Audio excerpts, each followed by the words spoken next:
400 mil anos, a morte ganhou o status de despedida. Pela primeira vez na história, ela deixou de ser apenas um final vazio e passou a ser também uma lembrança. E merecia memória, ritual, luto. Mas o que eles não sabiam era que ela, a morte, não deixaria ninguém vivo para se lembrar.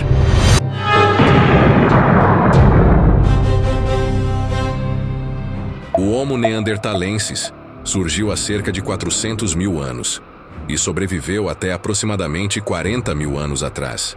Eles não eram nossos antepassados diretos, mas nossos primos evolutivos mais próximos. Mediam de 1,55 m a 1,70 m e pesavam de 60 a 85 quilos.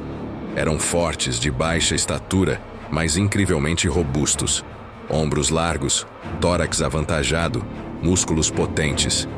Viviam sobretudo na Europa e no Oriente Médio, enfrentando o frio glacial com corpos preparados para resistir. O cérebro dos neandertais era tão grande, às vezes até maior, do que o dos Homo sapiens. Criaram ferramentas sofisticadas, dominaram o fogo, caçavam animais enormes, sobreviveram a eras de gelo. Mas a marca mais profunda que deixaram talvez não esteja em suas armas ou em seus abrigos, mas na forma como olharam para a morte. A morte sempre esteve presente. O frio extremo ceifava vidas durante os invernos implacáveis. A caça de bisões, renas e mamutes trazia comida, mas também esmagava ossos, quebrava crânios, deixava ferimentos mortais. Epidemias e infecções eram letais. E ainda assim, diante de cada corpo caído, os neandertais pareciam se recusar a tratá-lo como simples ausência. Arqueólogos encontraram sepultamentos em locais como Chanidar, no Iraque, e La Chapelle-aux-Saints, na França. Corpos dispostos com cuidado, rodeados por pedras, às vezes cobertos por flores, talvez acompanhados de ferramentas ou ossos de animais.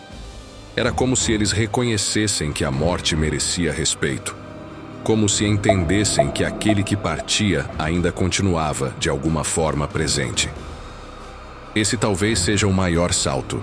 Pela primeira vez, a morte ganhava um significado simbólico.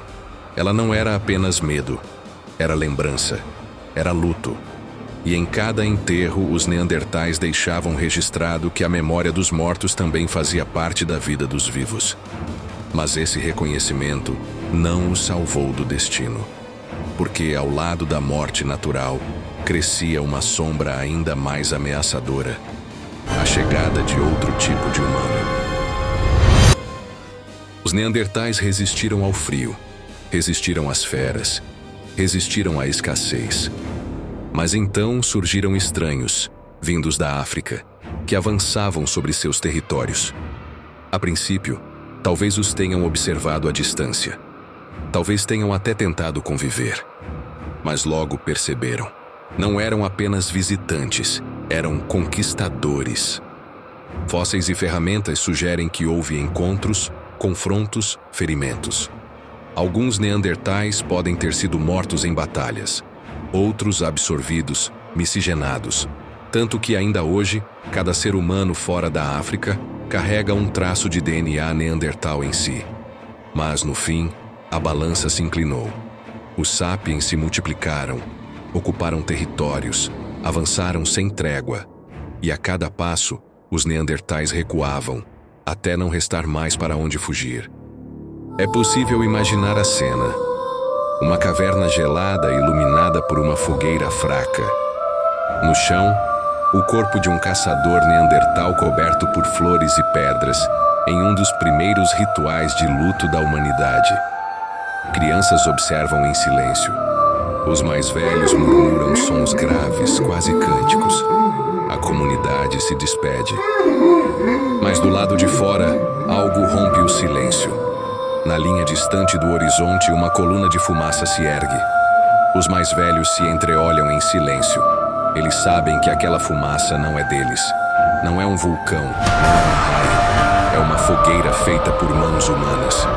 Mas não as deles. É a fumaça dos estranhos. Aqueles que chegam cada vez em maior número. cada vez mais perto. Talvez já tenham tentado combatê-los, talvez tenham migrado para longe, talvez tenham se escondido. Mas nada parece deter o avanço desses forasteiros agressivos. E enquanto as flores ainda repousam sobre o morto recém-enterrado, os vivos percebem algo ainda mais terrível. Não enterram apenas um caçador, enterram o presságio do seu próprio desaparecimento. Na manhã seguinte já estão prontos para partir. Não é a primeira vez que abandonam um lugar, um túmulo, um irmão. Mas precisam cuidar dos vivos, enquanto há tempo. A pequena caravana parte levando apenas algumas armas, mantimentos e a esperança não muito forte de encontrar um lugar onde os estranhos não os alcancem. Até agora, nenhum lugar foi longe o bastante, escondido o bastante. A morte os persegue implacavelmente, como um destino inevitável. E ao partirem, no início daquela manhã, eles não sabem se aquelas pegadas que fazem serão as últimas deixadas por neandertais na face da Terra. Os neandertais resistiram por milhares de anos, mas no fim, foram derrotados pelo frio, pela escassez e pelo avanço implacável do Homo sapiens. Foram guerreiros, foram inventivos, foram humanos. Mas diante do apocalipse que se aproximava, a morte deixou de ser apenas natural. Ela se tornou histórica, e o desaparecimento deles foi a primeira extinção causada, talvez, por nós mesmos.